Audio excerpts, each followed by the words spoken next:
வேற level எக்ஸ்ட்ரானரியான episode வந்திருக்குன்னே சொல்லலாம். இந்த வீடியோ பிடிச்சிருந்துச்சுன்னா லைக் பண்ணி நம்ம சேனல் கண்டினியூவா ஆதரவு வந்து தாங்க. நம்ம மாமா கிட்ட போய் பேசி எல்லாத்தையும் வந்து சரி செய்யணும். எப்படி மாமா இந்த வாரம் ஏஞ்சாரோ அதே போல் அம்மாவையும் வீட்டில் வந்து கூடிய சீக்கிரம் வந்து வர வச்சிடணும். இல்லாட்டி யாரோட மனசும் சரியாக வந்து மாறாது. சண்டையோ சச்சரவோ அடுத்தடுத்தது மூவ் பண்ணிக்கிட்டே இருக்கணும்னு பிரகாஷ் கிட்ட ஹாலில் உட்காந்துக்கிட்டு பேசுகிறாங்க. இது எல்லாத்தையும் நம்ம ஜெகதாம்பாள் அம்மா வந்து கேட்டுக்கிட்டு இருக்காங்க மாடியிலேருந்து. என்ன ஆச்சு, தமிழ் போகிற பாதையே சரியில்லையே, என்ன கேட்க போகிறா பிரகாஷ் கிட்ட. சரி, என்ன கேட்குறாங்கிற விஷயத்த வந்து கேட்கலான்னு ஜெகதாம்பாள் வந்து யோசிச்சுட்டு இருக்கிறப்ப, மாமா நீங்கள் ஏதாவது ஒன்று பண்ணியே ஆகணும் மாமா அப்படின்னு சொல்லும்போது, என்னம்மா, என்ன வேணும், நீ எதை கேட்க போகிறன்னு நல்லாவே எனக்கு தெரியுதுன்னு பிரகாஷ் வந்து சொல்லிட்டு இருக்காப்புல.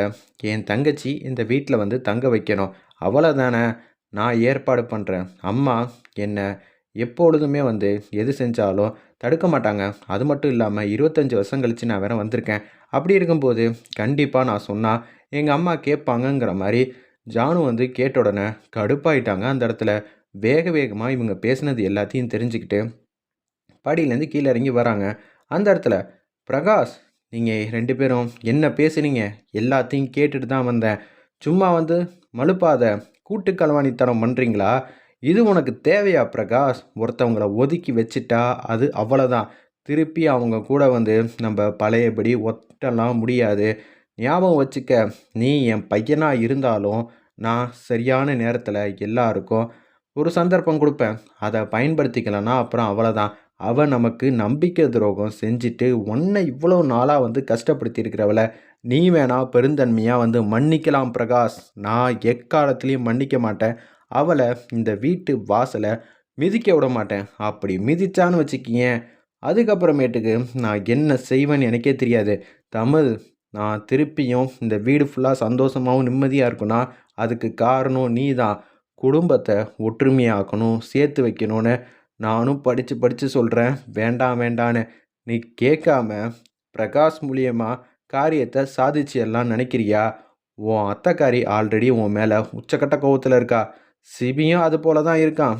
தேவையில்லாமல் பெர்ஃபார்மன்ஸ் பண்ணுறேங்கிற பேரில் என் கோவத்தை நீ பாத்துறாத. உனக்கு அவ்வளோதான் சொல்ல முடியும்னு சொன்னோன்னே நம்ம ஜெகதாம்பாள் அம்மா அவங்க மாட்டுக்கும் திருப்பி மாடிக்கே வந்து போக ஆரம்பிச்சிட்டாங்க. அம்மா இவ்வளோ தூரம் கோவப்பட்டு பார்த்ததில்ல. நான் சொன்னால் கேட்பாங்கன்னு நினச்சேன்.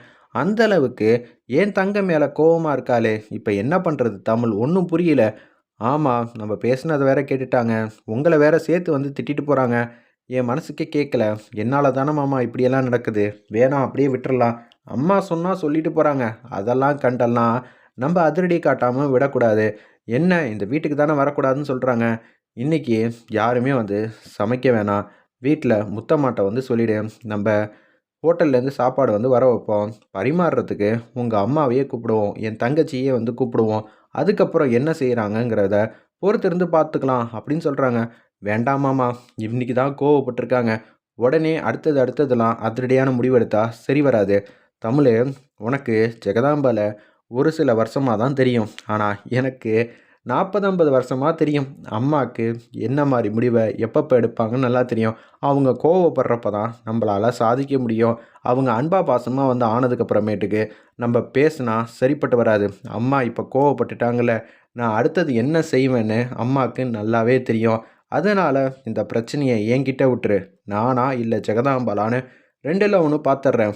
இன்னும் 2 3 நாளில் என் தங்கச்சி இங்கேயே தங்க ஆரம்பிச்சிருவா. அதுக்கு நான் உனக்கு வாக்குறுதி கொடுக்குறேன்னு பிரகாஷ் வந்து அதிரடியாக வந்து சொல்லிட்டு இருக்காரு. அந்த இடத்துல என்னடா அது, இப்படியெல்லாம் வந்து நடக்குதான்னு கணேசன் வேற கேட்டுட்டாரு போல இருக்கு. அந்த இடத்துல ஓ, தமிழ் வந்து எல்லாத்தையும் வந்து தலைகீழ ஆக்கணும்னு நினைக்கிறாளா? ஜெயாராணியை எப்படி இருந்தாலும் இந்த வீட்டில் வந்து ஒட்ட விட மாட்டேன். அப்படி இந்த வீட்டுக்கு பக்கம் வந்துட்டானா அப்புறம் என்ன ஆகுறது? அவன் மேலே இருக்கிற கோவம் போயிடும். கோவம் போயிடுச்சுன்னா அதுக்கப்புறம் யோசிக்க ஆரம்பிச்சிருவாங்க. யோசிக்க ஆரம்பித்தா எனக்கு ஆப்பு தான். கடவுளே, எல்லா பக்கமும் வந்து நமக்கே வந்து சுற்றி சுற்றி அடிக்கிறாங்களே, ஒரு விஷயத்த பண்ண போக இப்போ சுற்றி சுற்றி என்னையே வந்து அடிக்கிறாங்களே அப்படின்னு சொல்லி யோசிச்சுட்டு இருக்காங்க. அந்த இடத்துல என்னடா அது சத்திய சோதனையாக இருக்கே, சரி சமாளிச்சுக்கலாம். ஜியாரணி இந்த பக்கம் வரப்போகிறாளா? அதுவும் கேட்ரிங் சர்வீஸாக இங்கே வந்து நமக்கு எல்லாத்துக்கும் சாப்பாடு வந்து பரிமாற போகிறாளா? நானா அவளான்னு உண்டில் நாக்கிடுறேன். வரவலை இங்கே அசிங்கப்படுத்தி அவமரியாதைப்படுத்துகிறேன். அதுவும் ஜெகதாம்பாள் முன்னாடியே அப்படின்னு யோசிச்சுட்டு இருக்காங்க. அப்பன்னு பார்த்து நம்ம தமிழ் வந்து கால் பண்ணுறாங்க அவங்க டீமுக்கு. இந்த வாட்டி வீட்டுக்கு எல்லாரும் வந்து சாப்பாடு சமைச்சு எடுத்துட்டு வாங்க. யார் யாரெல்லாம் மேடம் வரணும்? சூப்பர்வைசர்ட்ட சொல்லியிருக்கேன்.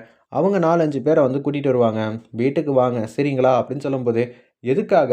இல்ல சும்மா தான். நம்ப குடுக்குற குவாலிட்டியான விஷயம்லாம் நம்பளும் வந்து அப்பப்போ வந்து சாப்பிட்டு பார்த்துக்கணும்ல. அதுக்காக தான் சின்னதா வந்து ட்ரீட் மாரி. நீங்க வாங்க வீட்டுக்கு வாங்க அப்படின்னு சொன்னோனே, எல்லா சாப்பாடும் வந்து சமைச்சு கிமைச்சு நம்ம ஜெயாராணி தலைமையிலேயே எல்லாரும் வந்து ரெடி பண்ணிட்டு இருக்காங்க. அந்த இடத்துல அம்மாக்காக ஆசையா வந்து சமைக்க போறோம். இன்னைக்கு சூப்பர் தான் அப்படின்னு சொல்லிட்டு வேற லெவல்ல வந்து ப்ரிப்பேர் பண்ணிட்டு இருக்காங்க. என்னம்மா ரொம்ப ஆவலோட இருக்க போல இருக்கு. ஆமா, என் அம்மாக்கு நான் பரிமாறுனா செட் ஆகுமா? நிச்சயம் ஆகும். ஏதோ ஒரு கலகம் வந்து நம்ம வாழ்க்கையில ஒரு விட தடிய போகுது. அதுக்காக தாம்மா நானும் யோசிச்சுட்டு இருக்கேன். சரி தமிழு, ரொம்ப அட்வான்ஸா ஃபார்வர்டா வந்து போயிட்டுருக்கோம். எனக்கு என்ன சொல்றதுன்னு தெரியல. பரவாயில்லம்மா, பிரச்சனைய பார்த்து பயப்படக்கூடாதுன்னு மாமா வந்து சொல்லியிருக்காரு. பிரச்சனைய உடனே உடனே ஃபேஸ் பண்ணிறணும். அப்பதான் அடுத்தது என்னன்னு நமக்கே வந்து தெளிவான பாதை வந்து நமக்கே அப்பதான் வந்து புரிய வரும் அப்படின்னு சொல்லியிருக்காங்க. இவ்வளோ நாளா நான் அமைதியா இருந்துட்டேன். அது எவ்வளோ தப்புன்னு நல்லாவே தெரியுது. மாமா கூட சப்போர்ட் நிற்கிறாருல. உண்டில்லன்னு ஆக்கிரலாம். இன்னைக்கு வீட்டுக்கு வா அப்படின்னு சொல்லிட்டு அந்த இடத்துல நம்ம தமிழ் மட்டும் சொல்லிடுறாங்க. உடனே இந்த பக்கம் பிரகாஷ் கிட்டயும் சொல்லி முடிச்சிடுறாங்க. ஜெயாராணிலேருந்து எல்லாரும் வீட்டுக்கு வந்து வந்துடுறாங்க. அப்பன்னு பார்த்து மீனா வந்து பார்த்துடுறாங்க. "ஏய்! நீ எதுக்கு இங்க வந்த? என் வீட்டுக்குள்ள வர அளவுக்கு உனக்கு தைரியம் வந்துருச்சா?" அப்படின்னு ஆச்சா பூச்சான்னு மீனா வந்து கேட்கும்போது, "அத்த கோவப்படுறதுக்கு ஒண்ணும் இல்ல. நம்ப எல்லாருக்கும் அப்பப்போ வந்து மாசம் மாசத்துக்கு ஒரு வாட்டி வந்து இது மாரிலாம் வருவாங்கல்ல. அதுக்காக தான் வந்திருக்காங்க." அப்படின்னு சொல்லும்போது, "அவங்கள உங்களோட சொந்தக்காரின்னு நெனைக்க வேணாம். நம்ப கம்பெனியில ஒரு ஸ்டாஃபா இருக்காங்கன்னு நெனச்சுக்க வேண்டியது தானே. எதுக்காக நீங்க தேவையில்லாம அவங்க கிட்ட வந்து சண்டைக்கு போறீங்கன்னு தெரியல." அப்படின்னு சொல்லும்போது, கணேசன் வந்து கூப்பிடுறாங்க. "உன்னோட கவலை என்னன்னு எனக்கு தெரியுதும்மா. இந்த வாட்டி என்னோட பெர்ஃபார்மன்ஸ பாரு. நிச்சயம் அத்தையே வீட்ட விட்டு தொரத்திருவாங்க. ஏன் நான் எடுக்கிற முடிவ நெனச்சு அவளே இந்த வீட்ட விட்டு போயிடுவா. என்னண்ண சொல்ற? பார்த்துக்கிறேம்மா" அப்படின்னு கணேசன் வந்து தப்பு கணக்கு போட்டுட்டு இருக்காங்க. அந்த இடத்துல டைனிங் டேபிள்ல எல்லாரும் வந்து உட்காந்து சாப்பிடலான்ட்டு இருக்கிறப்ப, அம்மா வரப்போறாங்க. என்ன நடக்க போதோ? ஏது நடக்க போதோ? அப்படின்னு சொல்லி யோசிச்சுட்டு இருக்கிறப்ப, கேஷுவலா நம்ப ஜெகதாம்பாள் அம்மாவும் கீழ இறங்கி வராங்க. ஜெயராணி வந்து பார்த்துடுறாங்க அவங்க அம்மாவ. 2 பேரும் நேரடியா பார்க்குறப்ப, அப்படியே போலான்ட்டு இருக்கிறப்ப, பிரகாஷ் வந்து நிப்பாட்டுறாங்க. "அம்மா, அவங்க ஒண்ணும் சாதாரண உன்னோட சொந்தக்காரியா இங்க வரலம்மா. உன்னோட பொண்ணா இங்க வரல. புரிஞ்சுக்க. அவங்க யாரு என்ன ஏதுன்னு யாருக்கும் தெரியாது. நீயா வெளியில வந்து காட்டாத. அதுதானம்மா உனக்கும் நல்லது, அவங்களுக்கும் நல்லது. இப்படியெல்லாம் ஏம்மா நீ போற? ஒதுங்கி போகாதம்மா. என்ன நடக்குதுன்னு பார்த்துக்கலாம்." அப்படின்னு சொல்லும்போது, பிரகாஷ், தமிழ் சொல்லியும் நீங்கலாம் திருந்த மாட்டீங்கல்ல. தெரியும்டா. தமிழ் வந்து அமைதியா இருந்திருப்பா. இது எல்லாம் உன்னோட வேலை தானே பிரகாஷ். என் மனச நீ காயப்படுத்துற.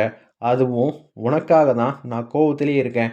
அத நீ கொஞ்சம் கூட மதிக்க மாட்டேங்கிறல்ல. அந்த குடும்பம் தான் முக்கியம்னு நெனைக்கிறியா?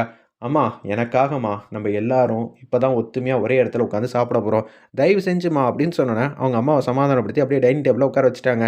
"அண்ணே, நீ ஒண்ணு சொன்ன. இப்ப அத்தையே வந்து உட்கார ஆரம்பிச்சுட்டாங்க. விடும்மா. இப்ப என்ன நடக்குதுன்னு மட்டும் பாருன்னோனே, சாப்பாடுலாம் வந்து பரிமாறிட்டு இருக்கிறப்ப, ரசம் இருக்கு. அது எதார்த்தமா கொட்டிச்சா? இல்ல கணேசன் கொட்டுனாரான்னு தெரியல. அப்படியே வந்து கீழ வந்து கொட்டிருது அந்த இடத்துல. அப்பன்னு பார்த்து, "என்ன சூப்பர்வைசர் அம்மா, சும்மா பார்த்துக்கிட்டு இருக்கீங்க. உங்க தலைமையில தானே நீங்க வந்திருக்கீங்க. அப்பன்னா, நீங்க தானே இது எல்லாத்தையும் வந்து சரி செய்யணும். கீழ கொட்டியிருக்கு பாருங்க. இத சரி செய்ய வேணாமா?" அப்படின்னு சொன்னோனே, என்ன பண்ணும், ஏது பண்ணும்னு சுத்தமா புரியல. அந்த இடத்துல நம்ப ஜெகதாம்பாள் அம்மாக்கு அவங்க ஃபீல் பண்ண ஆரம்பிச்சுட்டாங்க. என்னது, என் பொண்ணு கோடீஸ்வரியோட வாரிசு, எத்தனாயிரம் கோடி சொத்து இருக்குன்னே தெரியாது. எனக்கும் என் பொண்ணுக்கும் 1000 வந்து மனஸ்தாபம் இருக்கலாம். ஆனா அதுக்குன்னு இப்படியா? இப்ப நான் என்ன சொல்றதுன்னு தெரியலன்னு சொல்லி அந்த இடத்துல தமிழ் வந்து எதார்த்தமா தட்டி கேட்கலான்னு பார்க்குறாங்க. தமிழ் கைய வந்து புடிச்சிடுறாரு நம்ப பிரகாஷு. "எதுவும் செய்யாத, அம்மாவ பாரு" அப்படின்னு சொல்லும்போது, அவங்க கிட்ட இருக்கிற பாசத்த வந்து அளவுக்கு அதிகமா வந்து தெரியுது. இதுதான் சரியான நேரம். இப்ப அம்மா ஏதாவது ஒரு விஷயத்த அதிரடியா வந்து காட்டப் போறாங்க. "பொறுமையா இரு தமிழு" அப்படின்னு சொல்லி யோசிச்சுட்டு இருக்காங்க. வேற லெவல்ல மாஸா இருந்துச்சுன்னே சொல்லலாம். அந்த சீன்லாம் எனக்கு தெரிஞ்சு நம்ப ஜெகதாம்பாள் மன்னிக்க தான் போறாங்கன்னு நான் நெனைக்கிறேன். வெயிட் பண்ணி பார்ப்போம். செம மாஸா அதிரடியா இருந்துச்சுன்னே சொல்லலாம்.